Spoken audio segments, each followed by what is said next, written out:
Educación al Día, espacio alternativo y pluralista del equipo sindical de educadores demócratas de Antioquia. Dirección General, Omar Arango Jiménez. Escúchelo de lunes a viernes a partir de las 7:30 de la noche en Somos Comunicación, Lucha y Servicio.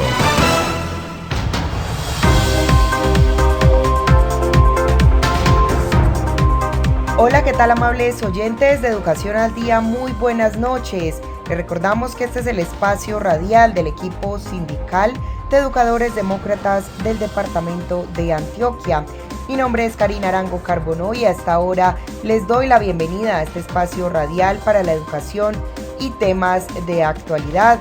A esta hora saludamos a quienes nos sintonizan a través de www.educacionaldia.com.co, también a través de nuestro canal de YouTube Educación al Día. Bienvenidos.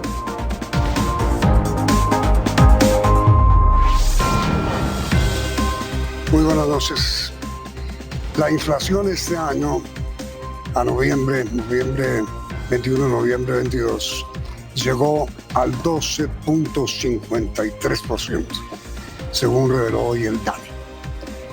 De acuerdo con la Constitución, el reajuste de salario mínimo debe ser la suma del costo de vida causado más productividad, que ya se fijó en 1.24%. En este momento, el aumento equivaldría, si se suman las dos cifras, a un aumento de 13.77. Nuestros invitados esta noche son los doctores Jaime Alberto Cabal, presidente del Consejo Gremial y de la Federación Nacional de Comerciantes, FENALCO, y el doctor Francisco Maltés, economista, magíster en ciencia política y presidente de la CUT, Central Única de Trabajadores. Él es el representante del sector laboral en la mesa de concertación. Gracias por aceptar la invitación. Gracias por la invitación, Yami. ¿Qué le parece a usted, doctor Cabal, la cifra de inflación? Pues es la cifra más alta desde el año 1999 y es muy preocupante porque ya llevamos un año donde el Banco de la República ha venido subiendo las tasas de interés para contrarrestar la inflación y no hemos podido doblar el espinazo para que haya una tendencia a la baja. O sea, se nos fue el año entero y obviamente eso hace pues que sea muy preocupante porque está con unos índices de inflación muy alto el sector de alimentos, 27.08, el sector de bienes y consumo del hogar, que es algo esencial para los hogares colombianos, supremamente alto. Igualmente siguen otros rubros por encima del 12%, como por ejemplo el de alojamiento, restaurantes, hoteles, transporte aéreo y terrestre. O sea que son rubros que pues obviamente pensaría uno que hacia el año entrante van a estar mucho más costosos, inclusive por efectos de la reforma tributaria. ¿Y a usted, doctor Maltés, qué le parece inflación del 12.3%? Esta inflación que está muy concentrada en el tema de los alimentos es una consecuencia de la apertura económica que empezó en los años 90, que destruyó el campo. En los primeros 4 años de apertura económica se dejaron de sembrar 500.000 hectáreas y después siguió aumentándose el desmonte de la agricultura porque las importaciones del agro son financiadas, tiene un peso muy importante y el agro es financiado en Estados Unidos y en Europa, mientras aquí no hay eso. Entonces, hoy este rubro de los alimentos, que son la mayoría, una tercera parte son importados, con $1 a 4.500 o a 5.000 como llegó a estar, le pega muy duro al bolsillo de los colombianos. Pero a ver, mire, doctor Maltés, perdone que me aparte un poco de su opinión. Yo creo que la apertura económica de los años 90 salvó al país o lo sacó del municipio, lo introdujo al universo, al mundo, al planeta. Dejó de ser la nuestra una economía municipal y se volvió una economía mundial y grande. Y eso permitió el desarrollo verdadero de la nación, su industrialización y su producción. Me aparto un poco con todo respeto de su teoría. Y creo además, doctor Maltés, que son fenómenos distintos al que usted menciona, el que ha provocado esta inflación. Por ejemplo, creo yo, el invierno. la baja productividad del campo. Mire, alimentos, el precio de los alimentos subió 27%. Eso es salvaje. Y uno no puede adjudicarle a la apertura del año 94 el precio de los alimentos hoy. Es que, Yamir, importamos 14 millones de toneladas de alimentos, una tercera parte de lo que consumimos. Antes de la apertura, Colombia no importaba una tercera parte de los alimentos que consumía. Entonces, hay una relación directa ahí. Y la apertura tampoco significó desarrollo industrial. Cada vez la industria participa menos en el PIB. Entonces, ni la agricultura ni la industria. Esas son las consecuencias que estamos pagando hoy, porque creo que se pudieron haber hecho las cosas mejor y hoy estamos pagando las consecuencias. Colombia está hecha de energía, así como la futura central Hidroituango, que además de encender el desarrollo del país, durante su construcción ha generado más de 8.000 empleos anuales, viviendas dignas para más de 1.700 familias y más de 6.000 proyectos productivos que representan oportunidades de progreso en la región. Con Hidroituango, Colombia en evolución. EPM, Vigilado Superservicios.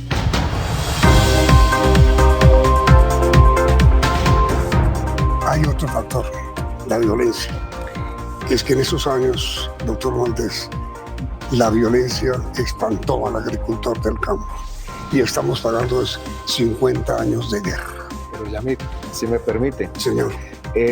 Yo me aparto un poco también del argumento del doctor Maltés, porque si ese argumento, tal como está planteado, fuera la causa ahora, cuando tuvimos en el país muchos años inflaciones controladas por debajo del 3%, 4%, pues se hubiera aplicado lo mismo, digamos, hubiera sido consecuente. Él tiene razón en el tema de la importación de alimentos, porque algo que el país tiene que hacer es una deuda histórica, pues obviamente es ampliar su frontera agrícola y fortalecer la capacidad productiva del campo y obviamente dotarla de las vías terciarias y toda la infraestructura y generar todo un programa especial hacia los pequeños campesinos y productores. Pero el tema de la inflación de hoy, de los alimentos especialmente, o de esas circunstancias muy complejas, usted lo dijo, el invierno, la violencia, factores externos como el encarecimiento de los insumos agrícolas por las importaciones de la guerra de Ucrania y Rusia, e igualmente por la crisis de contenedores que se vivieron después de la pandemia, por el dólar, como lo dijo muy claramente también el doctor Maltés, que obviamente a los costos de la tasa de cambio de hoy, pues todo se encarece. O sea que yo creo que el gran reto que tiene pues el Banco de la República de bajar las tasas, de bajar la inflación, también es un reto que tiene el gobierno. No es solamente responsabilidad del banco, el gobierno también tiene mucho que hacer. O sea que esperemos que hacia el año 2023 se logre encajar, y ahí es donde viene a jugar un salario mínimo, un incremento de salario mínimo razonable y no desmedido para el año entrante. Ahí es donde está el tema. Con una inflación del 12.5 y una productividad del 1.24, ¿cuánto debe ser el salario mínimo, doctor Cabal? Pues a ver, primero yo creo que tenemos la mejor voluntad de concertar este año. El gobierno tiene una iniciativa que los empresarios lo acompañamos en lograr una concertación. Igualmente lo ha dicho hoy el doctor Maltés y las centrales obreras, que ojalá podamos llegar a un salario mínimo concertado. Sería una gran noticia para los colombianos y ojalá fuera el 15 de diciembre o antes, como nos lo hemos propuesto. Pero ese salario obviamente debe reconocer el poder adquisitivo de los salarios y de los trabajadores. Eso sí es absolutamente innegable. Hay que devolver el poder adquisitivo, o sea, la inflación más la productividad, y en ese orden de ideas pues debe estar por esos lados. Ya de ahí para adelante podría ser un salario más político, y recordemos que hay estudios donde dice que el Banco de la República, donde un punto por encima de la inflación le cuesta al crecimiento del PIB 1.92 billones. O sea que hay que tener mucho cuidado. Yo creo que debe ser un salario razonable, obviamente que devuelva el poder adquisitivo, pero que no sea desmedido por el costo en el crecimiento y el costo en la generación de empleo. Doctor Montes. Hoy en el mundo está tomando unas medidas frente a una recesión que se avecina. Y digamos que los gobiernos han comenzado a entender este problema y a gastar más y a darle la posibilidad a los trabajadores que tengan mayores ingresos.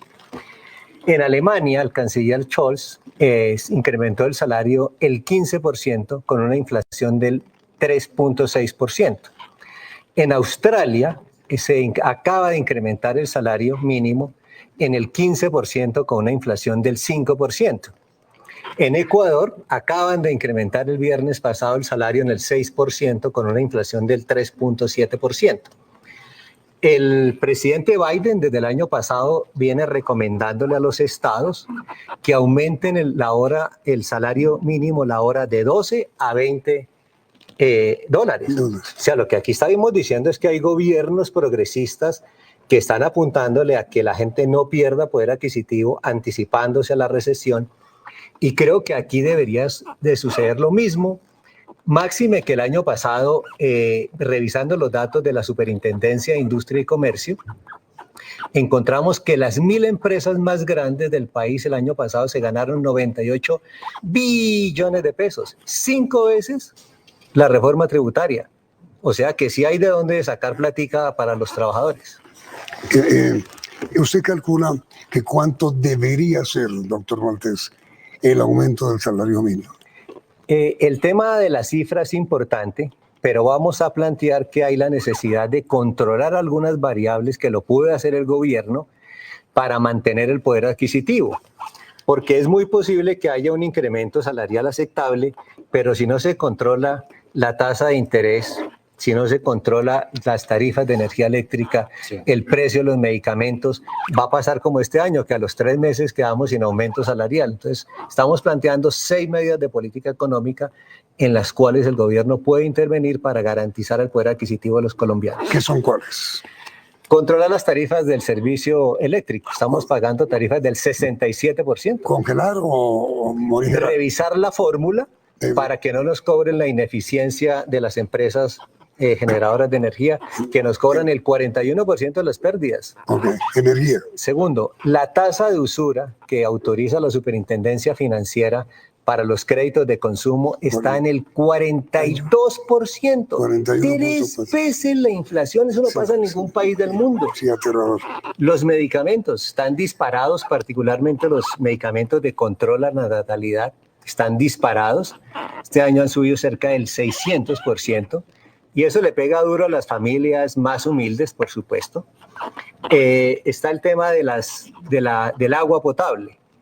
Nosotros creemos que es posible que se establezca una tarifa mínima para los sectores más vulnerables, un rango, porque lo que después de las energías es el agua lo que le pega más duro al bolsillo de los trabajadores, de los ciudadanos. Alimentos, energía, agua. Y creemos que hay que hacer una discusión sobre el control de la devaluación. Colombia está hecha de energía, así como la futura central Hidroituango, que además de encender el desarrollo del país, durante su construcción ha generado más de 8.000 empleos anuales, viviendas dignas para más de 1.700 familias y más de 6.000 proyectos productivos que representan oportunidades de progreso en la región. Con Hidroituango, Colombia en evolución. EPM, Vigilado Superservicios.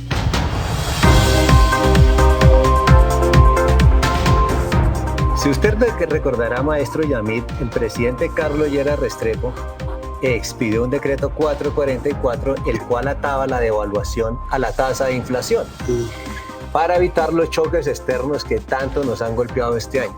Entonces son medidas que se pueden tomar por parte del gobierno, que son medidas de un gobierno liberal, socialdemócrata, en lo cual creo que vamos a coincidir con los empresarios. A ver, doctor Cabal. Primera medida que sugiere el doctor Maltés: controlar tasas de tarifas de energía. A ver, Yamid, nosotros consideramos que entrar en control de precios de tarifas es complejo. Una cosa es revisar fórmulas, que eso podría darse. Donde coincidimos plenamente es definitivamente en cambiar la fórmula de recalcular la tasa de usura en Colombia. Yo creo que esta mañana el segundo tema, lo conversamos y en eso estamos totalmente identificados. La tasa de usura está en 41.4. Está en 41.04. ¿Cuál es el problema de la tasa de usura? Que el costo del crédito de consumo y especialmente de las tasas de interés está pegado a la tasa de usura, una décima por debajo. Entonces, eso está haciendo, primero está causando efecto inflacionario. ¿La tasa de interés está en el 20? Sí, más o menos. Pero está causando efecto inflacionario. Sí. Segundo, está generando una depresión y desincentivando la demanda y el consumo, lo cual no es bueno para las empresas, los resultados no es bueno para los trabajadores, la generación de empleo, etcétera. Y lo otro que es muy importante, lo que dice el doctor Maltés, no tiene sentido que esto triplique la inflación. Y si uno mira cómo se calcula la tasa de interés, es más o menos el interés corriente de los bancos más el 50%. Entonces se puede calcular, ¿por qué no puede ser el interés corriente de los bancos más un 10% o un 15% y se abarata la tasa de usura, se estimula el consumo? Los hogares colombianos no tienen mayor servicio a la deuda por endeudamiento, no se les encarece el endeudamiento y eso es contracíclico con la inflación. O sea que esa es una medida que estamos totalmente de acuerdo y ojalá podamos sacarla adelante como una recomendación de la Comisión de Concertación Laboral. Eso es fundamental. Pero veo que usted filosóficamente no está de acuerdo es con controlar tarifas. Yo creo que el control de precios en Colombia no es sano ni en tarifas, ni en productos, ni en servicios, pero sí es sano revisar índices con los cuales se calculan las tarifas. Eso me parece que es importante. ¿Y qué tan posible, doctor Maltés, ve usted la opción de que haya una concertación? Respóndame, por favor, después de comercial.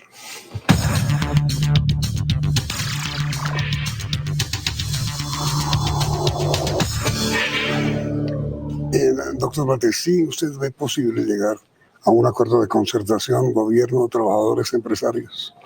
El Comando Nacional Unitario tiene la mayor voluntad de llegar a un acuerdo con empresarios y gobiernos en torno al salario mínimo y a otras medidas para mantener el poder adquisitivo de los ingresos. ¿Usted cree lo mismo?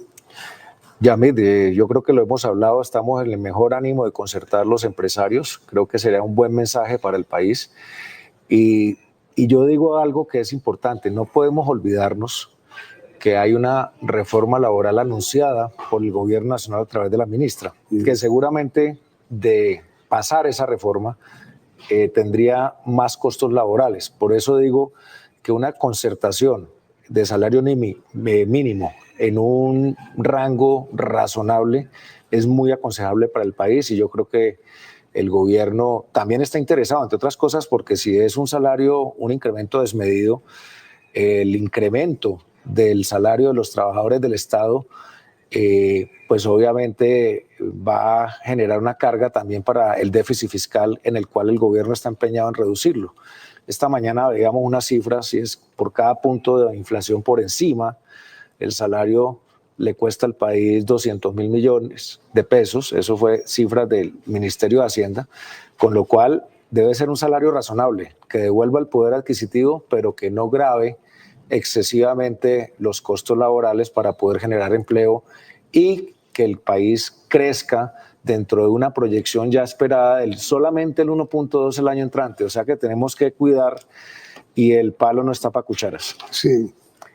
El señor ministro de Hacienda dijo sorprendido hace un par de semanas que él no entendía por qué con el salario mínimo tenían ascenso en el precio 250 servicios y productos más, que él no veía la razón, que por eso la decisión del gobierno iba a ser la de no autorizar esa espiral de subida general de precios con el salario mínimo y que lo iba a detener.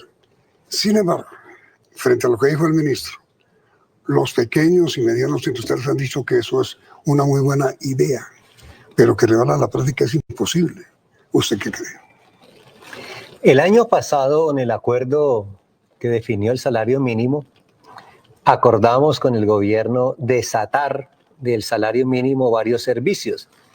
y se desataron, creo que 58 servicios, de su aumento se desató el salario mínimo. Y por supuesto que coincidimos con el gobierno y con los empresarios en que otros servicios que dependen del salario mínimo deben desatarse de este. Eso no tiene ninguna lógica.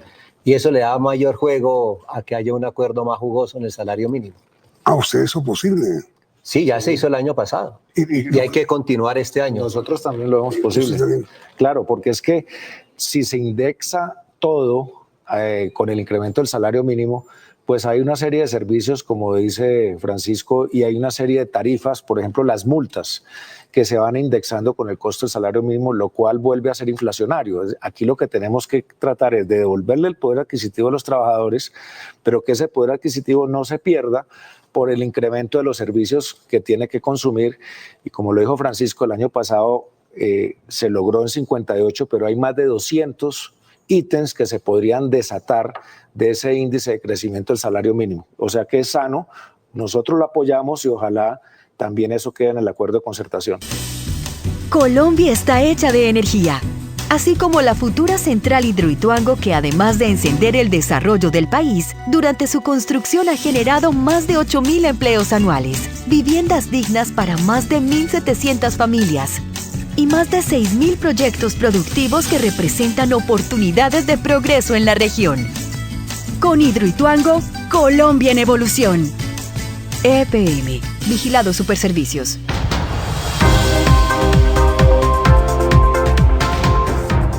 Es claro, doctores, que la inflación la produce una de dos cosas. O la falta de oferta o el exceso de demanda. Eso produce necesariamente la inflación. Si hay una sobreoferta, pues la inflación no tiene por qué haber. ¿Ustedes prevén que el año entrante qué va a pasar con respecto a la oferta? Pues digamos que Colombia ha aprendido a regularizar la oferta desde el punto de vista de, digamos, tres tipos de cosas: productos agropecuarios, industriales que está mal. Y finalmente el comercio, que es el último eslabón de la cadena al consumidor. Obviamente, si hay una sobreoferta y no hay demanda, pues los precios tenderían a bajar. Pero ¿qué pasa? ¿Cuál es el resultado de las empresas? No nos olvidemos que el 97% de las empresas en Colombia son MIPYMES. Y el hecho de que sean MIPYMES se pone en vulnerabilidad su posibilidad de continuar y la de los trabajadores que trabajan en estas empresas. O sea que lo razonable es que haya un sano equilibrio entre la oferta y la demanda. Y cuando hay equilibrio entre la oferta y la demanda, pues la inflación también se puede controlar. No es solamente por sobreoferta, es porque la demanda también debe existir, que es parte que nos preocupa. Su opinión. Se prevé una crisis, una recesión mundial. Los análisis que hace el Fondo Monetario es que va a caer el Producto Mundial. En Colombia se calcula que el PIB va a crecer cerca del 1.5%. Entonces, como se calcula que va a haber un crecimiento económico mínimo, y todos desearíamos que hubiera mayor crecimiento económico para que haya más empleo, lo correcto es que se aumenten los salarios de una manera importante para que la gente tenga con qué comprar y así el PIB pueda crecer en mayor proporción y generar más empleo. Es que ese es el tema, doctor Cabal, porque una caída del Producto Interno Bruto del 7.5 de este año al 1.5 el año entrante proyectado va a ser un desastre. Pues. Sí, esa es una gran preocupación. Vamos a terminar creciendo al 7.7 quizás, pero es que veníamos de un crecimiento del primer semestre del 12.6, o sea que ya empieza a verse la desaceleración. Y al proyectarse al 1.2, 1.5 el año entrante, pues es un comportamiento de la economía absolutamente bajo. Y por eso decimos, hay que cuidar que no se generen nuevas expectativas inflacionarias. Y segundo, también cuidar que las empresas puedan subsistir y dar trabajo. Porque es que si se crece desmedidamente el salario mínimo, pues obviamente la viabilidad de las empresas va a estar en entredicho. Y si a eso le agregamos, mire, nosotros hemos hecho cálculos, solamente con digamos un 13-14% de salario. Si a eso le agrega el impacto de un 2% que va a costar disminuir la jornada semanal, que ya es ley de la República, eso es un 2%, ahí súmele. Sí, lo de 6 de la tarde. Y si a eso hacia eso le agrega los costos laborales de la anunciada reforma laboral, es un 12% más. O sea que las empresas, y no son las grandes, todas las MIPYME se van a enfrentar a costos laborales superiores al 30% el año pasado. Eso es colapsar la economía, porque ¿quién aguanta? ¿Qué margen de contribución hay para poder aguantar un estartazo de costos laborales de esa naturaleza? Por eso el salario mínimo, si se quiere con reforma laboral, debe ser en las justas medidas y de una forma razonable. Dame una cifra, doctor Cabal. No la puedo dar porque yo represento a los colegas y todavía no nos hemos reunido para sacar una cifra. Sin dar la cifra exacta, tendrá que estar entre un poco superior al 13, que es por orden constitucional ya. Que nunca suba más del 15. Pues yo creo que esa es parte del acuerdo que tenemos que lograr aquí con las centrales obreras y el gobierno, a ver hasta dónde podemos llegar. Estamos calculando bien. Yo preferiría decir que el salario mínimo debe ser muy jugoso. Alto. Sí, jugoso. ¿Jugoso qué quiere decir? Jugoso quiere decir alto, sabroso, chévere. Pero digo, el 15 es una buena cifra. Hay que echarle más cabeza a todo este tema, Yanni. Pero de todas maneras, pero tenemos ejemplos de que sí se puede en países altamente capitalistas. Subir por encima de la inflación. Muy por encima de la inflación. Ahora, ¿hasta dónde una trepada de salario mínimo por encima del 15, digo yo, o cercana al 15, puede disparar, puede ser factor inflacionario? Es que lo que hoy está pegándole a la inflación no son los salarios. Creo que eso es un elemento que tenemos que tener en cuenta en esta discusión. Lo que le está pegando a la inflación son alimentos, la mayoría importados, servicios públicos. Entonces, hoy en el debate no está qué son los salarios, cosa que es importante. Si no son los salarios lo que le están pegando a la inflación, quiere decir que hay un colchón importante para que el aumento sea jugoso.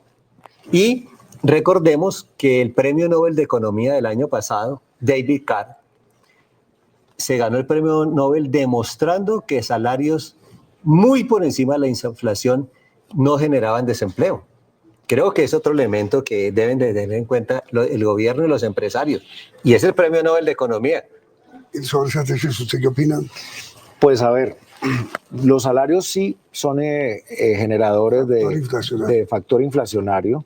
Obviamente no es el momento, quizás ahora la inflación de los alimentos opaca todo lo demás, pero si uno mira, el año pasado, que fue del 10, cuando la inflación fue del 6, fueron 4 puntos por encima de la inflación y hoy tenemos la inflación que tenemos. No estoy diciendo que sea culpa de ese incremento, pero sí influye. Lo que el país debe hacer es una cruzada entre gobierno, Banco de la República, trabajadores, empresarios, es derrotar la inflación, especialmente la de alimentos. Yo creo que el foco está allí. Y nosotros los empresarios hemos inclusive conversado con algunos empresarios que uno puede determinar un salario mínimo y tener en cuenta el factor de la inflación. Si la inflación de los alimentos se quiebra el próximo semestre, pues perfecto. Si por el contrario va al alza, podría pensarse en un reajuste a la mitad del año.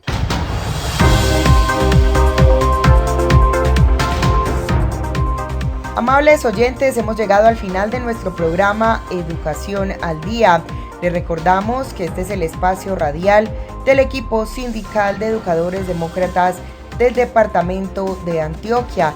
Les recuerdo que soy Karina Arango Carbonó y agradecemos a todos por su sintonía.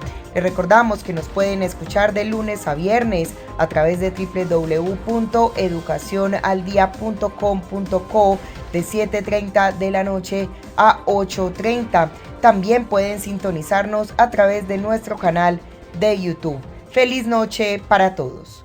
Educación al Día, espacio alternativo y pluralista del equipo sindical de educadores demócratas de Antioquia. Dirección General, Omar Arango Jiménez. Escúchelo de lunes a viernes a partir de las 7:30 de la noche en Somos Comunicación, Lucha y Servicio.